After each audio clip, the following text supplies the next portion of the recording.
Kiranya kasih dari Allah Bapa dan Tuhan kita Yesus Kristus menyertai kita.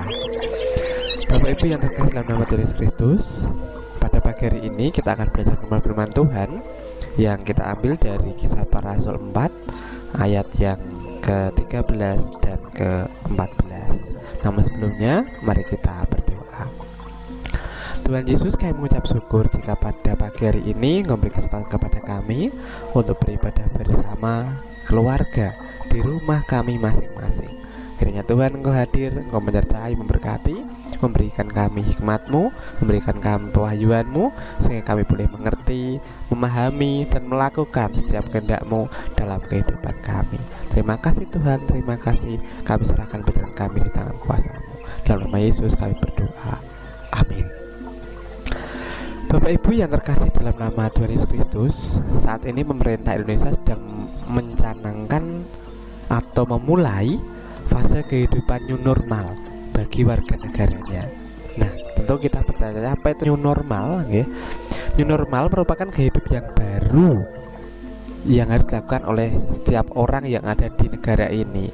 Kalau keluar rumah pakai masker, cuci tangan sekering mungkin, menghindari kerumunan.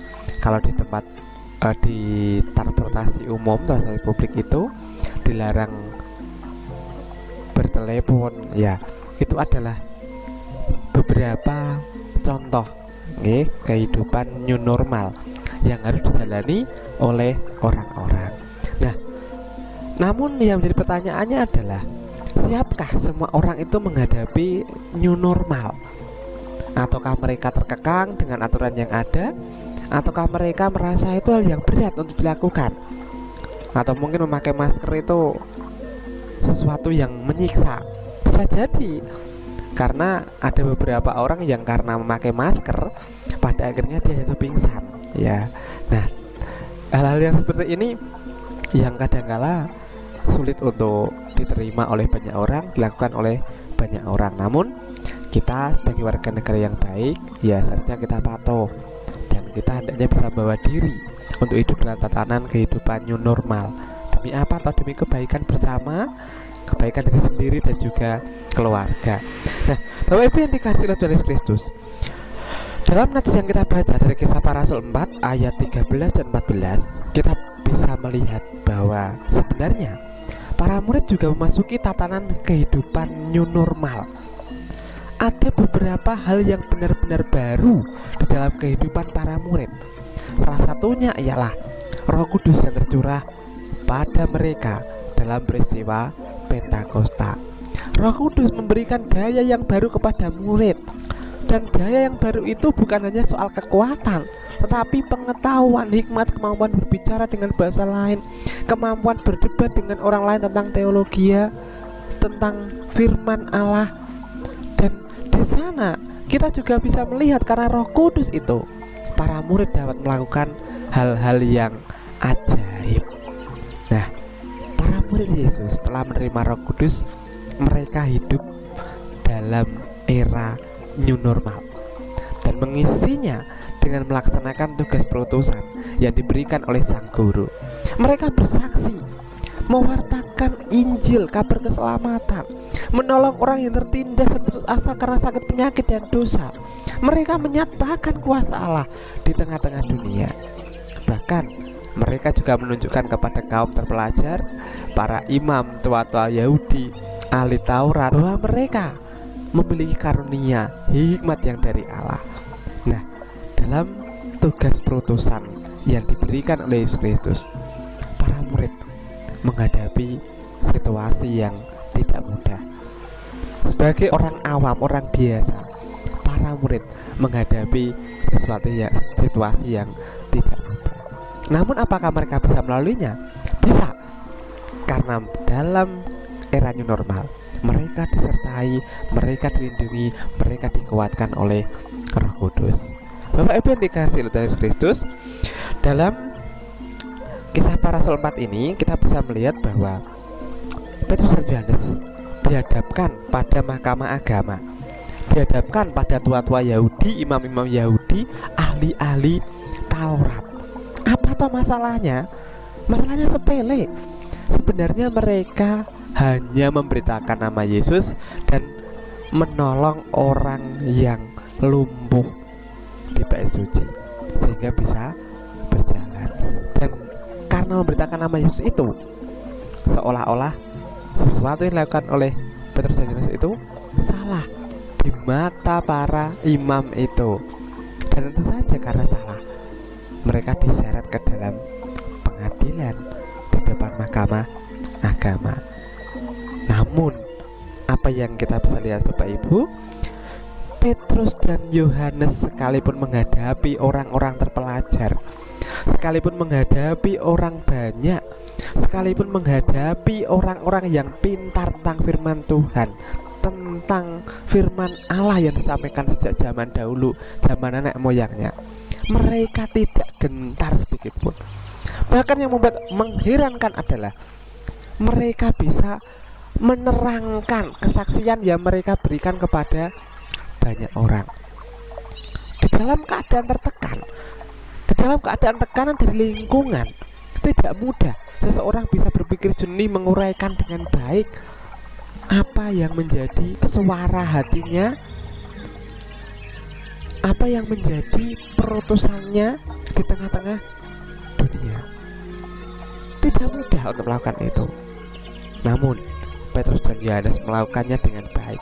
Mereka menjelaskan dengan terang, dengan jelas kepada imam-imam dan tua-tua Yahudi. Nah, mari kita perhatikan. Setelah Petrus dan Yohanes memberikan kesaksian yang luar biasa, kesaksian yang bagus, kesaksian yang mengherankan bagi banyak orang, di situ dikatakan bahwa di ayat 13, ketika sidang itu melihat keberanian Petrus dan Yohanes dan mengetahui bahwa keduanya orang biasa yang tidak terpelajar, heranlah mereka, dan mereka mengenal keduanya sebagai pengikut Yesus. Bapak Ibu yang dikasihi oleh Yesus Kristus, orang-orang yang ada di sidang itu merasa heran. Karena apa? Mereka melihat keberanian Petrus dan Yohanes. Keberanian untuk apa? Keberanian untuk berkata-kata di depan para imam, keberanian untuk membela diri dengan segala sesuatu yang mereka beritakan. Kata keberanian dalam bahasa Yunani disebutkan paresia, diartikan sebagai kebebasan berbicara, terus terang, jujur, terbuka, penuh kepercayaan diri. Dalam kehidupan new normal, para murid setelah mereka kepenuhan Roh Kudus, mereka mewartakan Yesus Kristus kepada semua orang yang ada di Israel dengan penuh percaya diri, dengan jelas, dan dapat dimengerti oleh orang lain. Dan lagi, mereka memberitakan tidak ragu, bebas. Bahkan di hadapan para imam, ahli-ahli Taurat, tua-tua Yahudi, mereka yakin bahwa apa yang mereka beritakan itu adalah kebenaran. Nah, ini adalah salah satu ciri kehidupan new normal yang dialami oleh para murid setelah dipenuhi oleh Roh Kudus. Bapak Ibu yang terkasih dalam nama Yesus Kristus, bagaimana kehidupan kita setelah kita melewati peristiwa Pentakosta?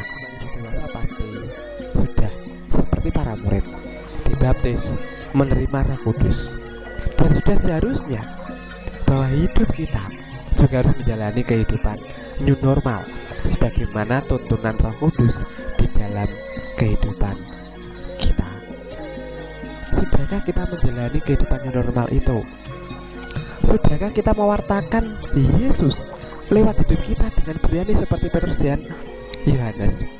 Atau justru baptis, peristiwa turunnya Roh Kudus itu hanya sebagai seremonial, tidak ada arti apa-apa dalam kehidupan, dan kita masih berkutat dengan kehidupan yang lama kita? Perkataan, tindakan tidak berubah, apalagi pikiran tidak pernah memikirkan kebaikan atau mendatangkan berkat bagi orang lain. Apakah seperti itu? Nah, mari kita yang sudah dibaptis, kita yang sudah menerima Roh Kudus, kita yang sudah bersama-sama memperingati turunnya Roh Kudus, kita masuki kehidupan new normal. Kita masuki kehidupan new normal dengan berani, percaya diri, jujur, bebas mempersaksikan Yesus Kristus di dalam kehidupan kita. sehingga banyak orang yang mendengar, banyak orang yang melihat, dan banyak orang yang percaya.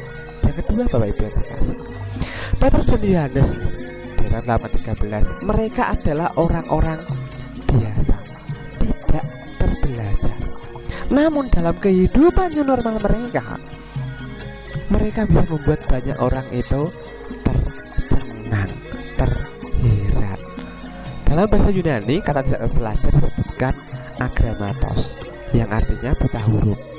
Jika diperiksa lebih lanjut, Petrus dan Yohanes berasal dari kalangan miskin, lahir Galilea, dibesarkan sebagai nelayan, tidak pernah memperoleh pendidikan di sekolah, tidak pernah dibangun sekolah yang tinggi, tidak pernah belajar pada salah satu rabi yang hebat, misalnya kalau Paulus, Gamaliel, dan tidak pernah berbicara di hadapan sidang pengadilan, pertemuan ataupun sekolah tinggi. Namun ketika mereka berbicara tentang Yesus Kristus, tentang Mesias dan kerajaannya, mereka mau membicarakan dengan begitu jelas, terang, dan meyakinkan dengan mengutip kitab suci Perjanjian Lama yang berhubungan dengan hal itu. Sehingga hakim yang paling terpelajar pun, imam yang di bait suci itu, imam di mahkamah agama itu, mereka tidak mampu membantah mereka atau berdebat dengan mereka. Jika kita perhatikan, rasul-rasul itu adalah orang biasa, tidak terpelajar, atau mungkin dalam bahasa sebutan lain, saya katakan di atas agramatos, dituliskan yang lain adalah idiotai. Nah, mereka orang-orang biasa, buta huruf, tidak punya kedudukan, tidak punya pekerjaan yang dikenal banyak orang. Oleh sebab itu, para imam heran melihat keduanya bisa memiliki pernyataan-pernyataan yang demikian hebat di depan mereka. Para imam meyakini bahwa para rasul itu hanyalah orang-orang yang bodoh. Tetapi dari peristiwa ini kita bisa melihat dari sisi yang lain, bahwa ketika Roh Kudus menyertai para murid, apa yang dianggap bodoh, yang tidak memiliki kemampuan, justru itu malah memiliki kemampuan yang luar biasa, kemampuan yang hebat, melebihi dari pemikiran dunia. Oleh sebab itu tepatlah yang disampaikan oleh Paulus dalam 1 Korintus 1 ayat 27. Tetapi apa yang bodoh bagi dunia dipilih Allah untuk memalukan orang-orang yang berhikmat. Inilah kuasa Roh Kudus dalam tatanan kehidupan new normal. Sekalipun mereka tidak terpandang, tidak terpelajar, tetapi mereka bisa memberikan kesaksian yang luar biasa, kesaksian yang hebat, kesaksian yang memberikan keterangan yang jelas-jelasnya kepada banyak orang. Ternyata dalam tatanan kehidupan new normal, ketika Roh Kudus menuntun, segala sesuatu yang dipikirkan manusia adalah jelek, dipikirkan orang biasa itu bodoh, tetapi ternyata Allah berkenan memakainya untuk menyampaikan hal yang luar biasa. Bapak Ibu yang terkasih, dengan tuntunan Roh Kudus, Petrus dan Yohanes hidup dalam tatanan new normal dan membuat banyak orang menjadi heran, kagum, tercengang, seolah-olah tidak percaya dengan yang mereka lihat. Petrus dan Yohanes dengan berani, jelas, tanpa ragu mewartakan Mesias dan kerajaannya kepada orang-orang yang terpelajar. Sekalipun mereka dianggap bodoh oleh rabi-rabi Yahudi, namun nyatanya dengan kuasa Roh Kudus mereka lebih unggul daripada para rabi Yahudi itu dalam hal hikmat, pengetahuan, dan keberanian. Kiranya dalam tatanan kehidupan new normal yang akan kita jalani, kita pun dimampukan seperti Petrus dan Yohanes, ada keberanian, ada hikmat dari Allah, pengetahuan yang lebih benar dari Allah, sehingga kita bisa melakukan segala sesuatu untuk kemuliaan nama Tuhan.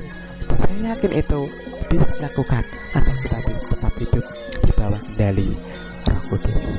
Kiranya Tuhan menyertai dan memberkati kita. Mari kita berdoa. Tuhan Yesus, kami mengucap syukur untuk berkat yang Kau-berikan kepada kami pada hari ini. Kami boleh bersama-sama belajar merenungkan kepada firman-Mu, dan biarlah kami tetap hidup di bawah Roh Kudus, kami tetap hidup di bawah kendali Roh Kudus, supaya kami boleh mewartakan Mesias dan kerajaannya di tengah-tengah kehidupan kami dengan berani, dan dengan hikmat-Mu kami yang mungkin dianggap bodoh tetapi bisa membuat malu orang-orang yang menganggap bodoh itu, karena Roh Kudus sendiri yang bekerja untuk mewartakan damai sejahtera di tengah-tengah dunia ini. Tuhan, kami berdoa untuk setiap jemaat-Mu yang sakit seperti Bukalem yang saat ini sedang dirawat di Rumah Sakit Karyadi. Kiranya Tuhan, Engkau yang bekerja, Engkau yang berkuasa, Engkau yang berikan kasih karunia-Mu. Segala suatu upaya yang ditempuh untuk berobatnya, kami serahkan tangan kuasa-Mu Tuhan. Engkau sediakan berkat, Engkau sediakan kasih karunia-Mu, sehingga segala satunya boleh berlangsung dengan baik. Bukalem boleh pulih kembali, boleh pulang kembali, dan di sana nama-Mu boleh dipermuliakan lewat kehidupannya. Anak mohon pertolongan daripada Engkau terus nyata menyertai kehidupan anak-Mu ini. Demikian Tuhan, anak-Mu juga berdoa untuk setiap jemaat-Mu yang lain yang sakit seperti Bu Suparti, saudara kami yang mungkin kami tidak mengetahuinya. Tolong Tuhan, Engkau jamah mereka, Engkau berkati mereka, sehingga mereka boleh merasakan kesembuhan daripada Engkau dalam setiap masalah kehidupan setiap jemaat-Mu. Engkau ikut campur tangan dan melepaskan mereka dari setiap permasalahan hidup. Kami percaya bahwa pertolongan-Mu nyata dan tepat pada waktunya. Demikian Tuhan, anak-Mu juga berdoa untuk semua jemaat-Mu, keluarga Kristen. Berkati imannya, berkati keluarganya, damai sejahtera sukacita hikmat berkat daripada Engkau berterus nyata dari kasih hari. Dan bila nama-Mu terus dimuliakan lewat kehidupannya, lewat kesaksian hidupnya, dengan berani mewartakan Yesus Kristus di tengah-tengah dunia. Demikian anak-Mu juga berdoa untuk gereja ini dengan segala program kegiatan yang ada. Tuhan, tolong Engkau yang bekerja, kami rindu untuk beribadah kembali, dan tolong Tuhan Engkau yang berikan kemampuan kepada kami untuk menyiapkan diri, menyiapkan segala sesuatunya dalam menghadapi tatanan era new normal yang akan kami hadapi bersama. Kami percayakan sepenuhnya Tuhan di tangan kuasa-Mu. Demikian juga untuk program pendewasaan penapisan, kami serahkan tangan kuasa-Mu. Bangunan pastori kami serahkan tangan kuasa-Mu. Biarlah Engkau yang berkarya, sehingga sesuatunya boleh berjalan sesuai dengan kehendak-Mu, sesuai dengan waktu-Mu, dan untuk kemuliaan nama-Mu. Demikian kami juga berdoa untuk bangsa negara kami. Tolong Tuhan, Engkau yang bekerja, Engkau yang berkuasa, memberikan kasih karunia-Mu, sehingga bangsa negara kami boleh tentram, bisa kembali, negara kami boleh pulih seperti sedia kala. Dan biarlah nama-Mu terus diagungkan melalui pemerintahan Bapak Jokowi dan jajarannya.